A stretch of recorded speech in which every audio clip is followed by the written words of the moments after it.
Hello students, again I welcome you back with my new video, and today in this video I am going to give you the explanation of the poem Aunt's Jennifer Tiger by Adrienne Rich. Now first of all we begin with about the author. Adrienne Rich, who was born in 1929 in Baltimore, Maryland, USA.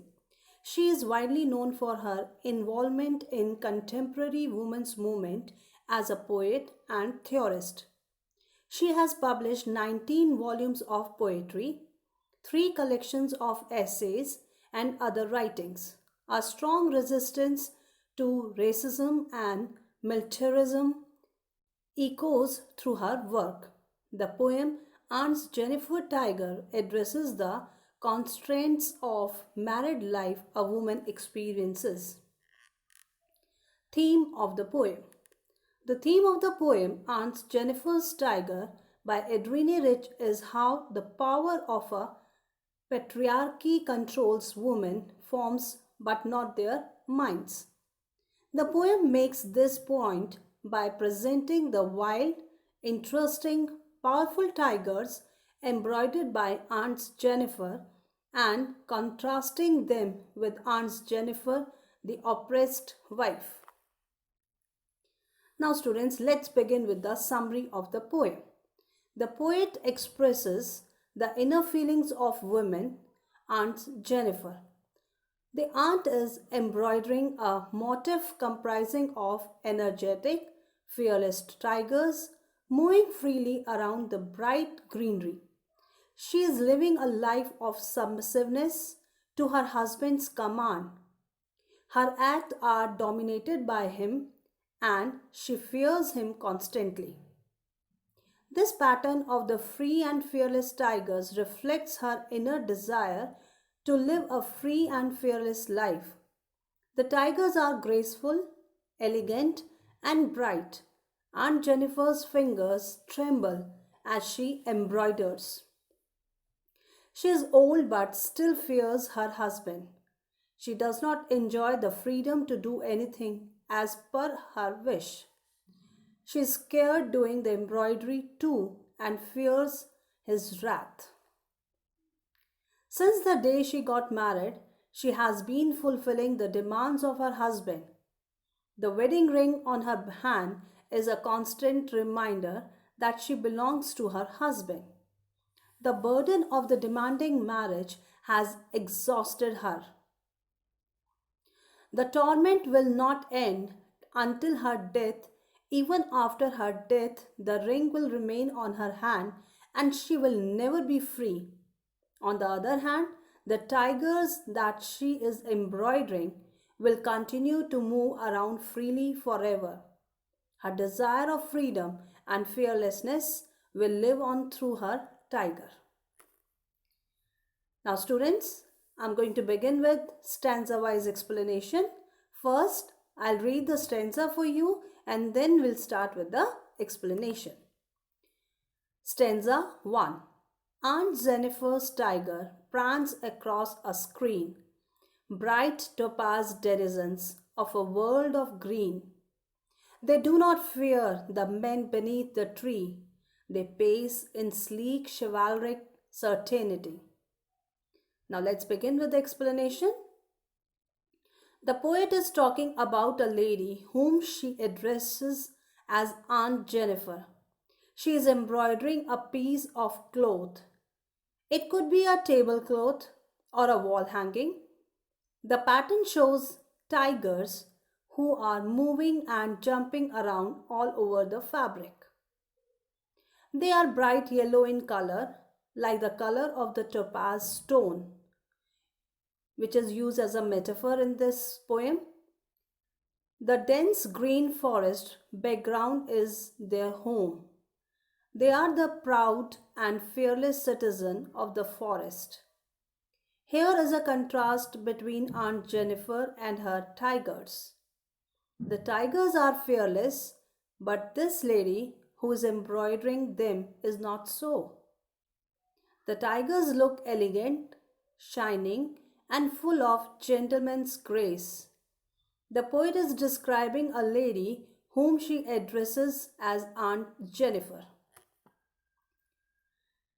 She says that Aunt Jennifer is doing embroidery on a piece of cloth, which could be a tablecloth or a wall hanging.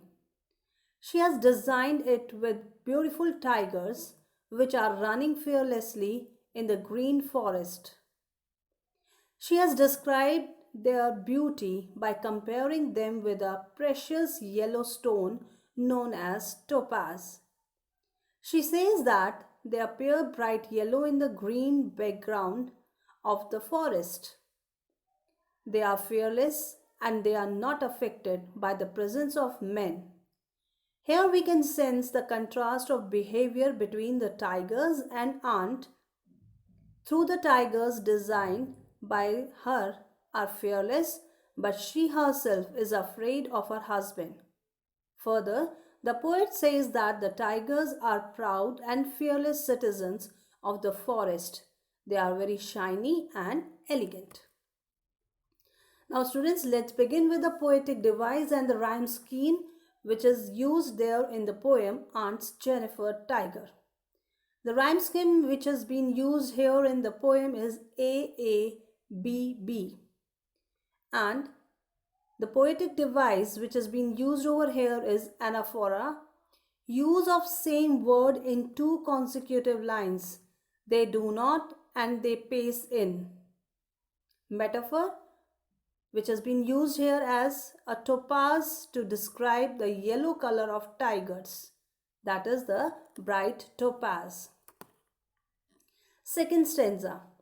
Aunt Jennifer's fingers, fluttering through her wool, find even the ivory needle hard to pull. The massive weight of Uncle's wedding hand sits heavily upon Aunt Jennifer's hand. Explanation. The lady's fingers are trembling with the fear of her husband. She is pursuing her hobby in her free time, but probably she is still afraid of her husband, who could scold her.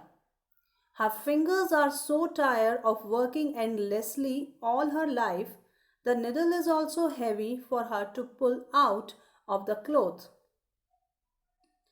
The words Uncle's wedding band, as the band was bought by her husband, it is his still today. The lady is dependent on her husband. She is still burdened by the weight of the ring. Weight means that is the encirclement or trapping that has fallen upon her by getting married to him. She has been burdened by the obligations of married life, has become the man's property. She has been living a demanding life due to which she has worn out in her old age. Here the poet describes the fear of Aunt Jennifer's towards her husband. She says that while she is doing embroidery, her fingers are quivering, that is shaking, with fear of her husband. Her husband doesn't approve of her hobby of embroidery. Therefore, she trembles while she is embroidering the piece of cloth. It has become difficult for her to pull her needle up and down. Then she describes the wedding ring which was given by Uncle to Aunt Jennifer on their wedding day. She says that it is a kind of burden for her to wear this ring. She has been tortured by her husband so much that the wedding ring, which could have been a beautiful gift for her, seems like a burden to her. She has faced so many difficulties in her married life that the little ring is described as the heavy band on her trembling fingers. This means that the ring is associated with some bad experiences in the form of torture she has faced because of her husband's dominating behavior. Poetic device and rhyme scheme again. The rhyme scheme which is being used here in the poem is the same, A and B. And the poetic device which has been used in second stanza is alliteration. Alliteration means that is the repetition of the same word, and here the word repeated over here is F. F sound is repeated in finger fluttering. Let's begin with third stanza. When aunt is dead, her terrified hands will lie still, ringed with ordeals she was mastered by. The tigers in the panel that she made will go on prancing, proud and unafraid. Explanation: her wish to live a free, fearless life is indicated by her choice of design, tigers. It shows her innermost desire of being strong, fearless, which has been overpowered by her husband. Probably her ordeal will end upon her death. Her frightened, shaking finger will be put to rest, but still, even after death, the ring shall remain on her hand. That is, her husband's rule over her is not yet over. After her death, her desire of freedom and fearlessness shall remain alive in these tigers, which she has embroidered. The poet says that one can easily sense aunt's desire for freedom and fearlessness through her design of tigers. Further, she says that it is not possible for aunt to achieve this freedom during her lifetime. She will attain it only after her death, but here also the irony of her life is that still she will be tied up with shackles in the form of her husband's wedding ring. The ring was the sole proof of the tortures which she had faced from her husband. On the other hand, there are the tigers designed by Aunt Jennifer, which will always depict her desire of living a fearless life by jumping proudly and bravely on a piece of cloth. Poetic device and rhyme scheme used here are rhyme scheme again the same A, and the poetic device which has been used here alliteration, repeated sound of P, prancing, proud. So students, here we ends with the poem. Hope the poem is all clear to you. So thanks for watching my video. Thank you. Be safe, be healthy.